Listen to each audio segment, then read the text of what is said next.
I was gonna say that there's a lot of dudes that peaked in high school. I had a cousin like that. Like, man, he used to bag the baddest chicks in high school, right? And next thing you know, he at the age of 30, he bagging, you know what I mean, big white women. know it's layers to that too. But I do want the young bloods to understand that, man. You got to have some depth to yourself. You definitely, I hear you, sir. You're 1000% right. Sweeney was saying it too, man. Get your tail in the gym, keep your health up. You know what I'm saying? Keep your hygiene correct. You know what I'm saying? Know how to dress. I'm a child of hip hop. You know what I'm saying? But at the same time, you got to be able to dress like a grown man, right? You got to be able to dress that way too. Go ahead, sir. Yeah, really to your point. So I don't agree that men get what they qualify for. Men get who they can afford. Women get who they qualify for. So if you typically see a man with a woman, he's not looking, it's not the looks factor initially. He's thinking that this woman going to be high maintenance, it's going to be other dudes trying to, do I have enough stuff, whatever that stuff is, to keep this woman's attention? So a man thinks about this long term. And when you get from Illinois, from Chicago, we used to talk about the red bone. For most part, dudes be like, this red bone she's gonna be expensive, she's gonna be a headache, and he's thinking about, can I afford her emotionally? Can I afford her monetarily? Can I afford her in terms of my looks? Can I afford her? Right. So men think about affordability. Can I keep up the lifestyle that this woman wants? Women get who they qualify for, and when I say that, I mean that the way that we measure what we qualify for is very different. Like a woman is looking at what a man has. A man initially is looking at what a woman looks like, and then how she adds to his life, right? So, and I'll say this: the reason this is such a big thing, because think about a woman who's 20, what she qualifies for at 40 are very, very different things. While a man's currency goes up, so even though he wasn't getting very good options at 20, what he can afford goes up. And I think this is an important distinction to make. So women get who they qualify for, and then men get who they can afford. Sir, hell, I gotta disagree with you, bro. Sure. I think what you're saying, once again, it applies to us. I think the majority of men, a lot of them, they used to be that guy and when they were younger. Now they ain't that guy, and they don't even realize they're not that guy no more. So in a lot of cases, they qualify for less than they qualified for previously. You know what I'm saying? Because they hadn't done everything that you said. That was great points, leveled up. I agree with you on us, but I think a lot of guys that won't apply to. But for those guys, those of us who have leveled up, that have done everything that you said we should do, get in the gym and all those things, I absolutely agree with you. I just think that there are a lot of guys that will never do that. But I agree with you for us, though. Yeah, Sean, I was gonna say that there's a lot of dudes that peaked in high school. I had a cousin like that. Like, man, he used to bag the baddest chicks in high school, right? And next thing you know, he at the age of 30, he bagging, you know what I mean, big white women. That's interesting. That's interesting. That's what game actually is. Can you bag? Dudes were like that in high school because you bragged about bagging women that didn't know anything, that didn't know any better. Can you bag a woman with some intelligence? Can you bag a woman on the same level as you? That's always been my measurement.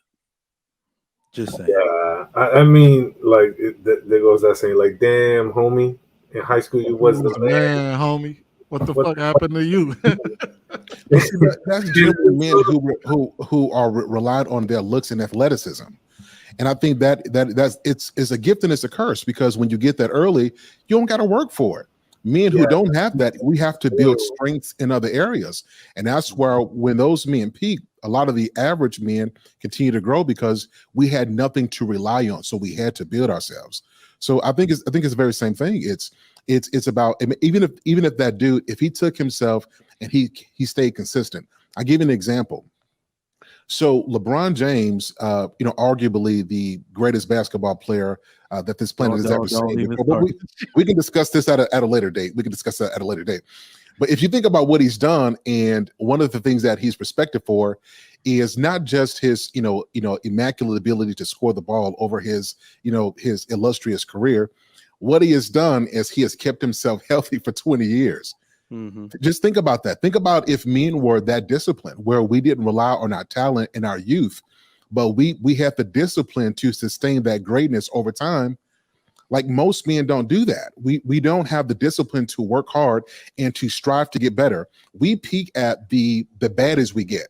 And once you get used to those baddies, you stop growing. It's the same thing that happens with pretty women. Most pretty women, she stops at the apex of the attention. Her emotional development stops when she gets the most attention because there's nothing else required of her.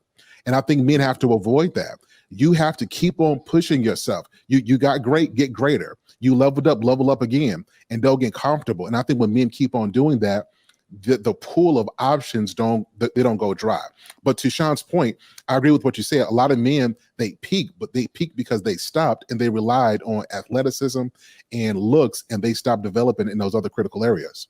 And then So also, we there's a component of like having a certain other men around you who are also self-developing, right? Who might not be as tall as you, who might not be as athletic, but you see them working, you see them putting in that work in that gym, you see them, hustling, getting 2 or 3 other jobs, right? You see them building and growing in other areas of their life. If that man who obviously was given all those gifts right up front and doesn't come to the realization that he still has to keep competing and still keep leveling up, he's gonna fall behind on the wayside. And unfortunately, some people, whether it's due to ego or just don't have the foresight to see it, don't really align with other people to push them, to hold them accountable, and to want to see them grow as well. And sort of they become an island by themselves. I know we talk about like a lot of us old heads up here. What about the young cat? What does the young cat need to do then? That's what I'm thinking about right now, because us old heads, we know what it's all about. What we're looking for, what we need to do. But how do we reach them young men who need to hear this same message, but they still going off the physical aspects on a regular basis? And we all understand. We still kind of do it ourselves, but we also we'd also know to look more in depth at the woman. So how can we train and teach them? I'll tell you what I do as a person who runs community programs. I help them to level up. I literally help them become the best version of themselves. And I hate that term, but literally that's what I do. Because if I'm in a hood, a number of us are from Chicago.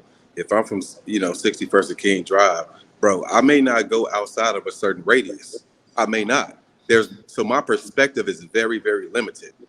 If I don't have clout, you know what I'm saying, to take me somewhere, to take me downtown. Believe it or not, there are people who may be in their 20s who don't go downtown.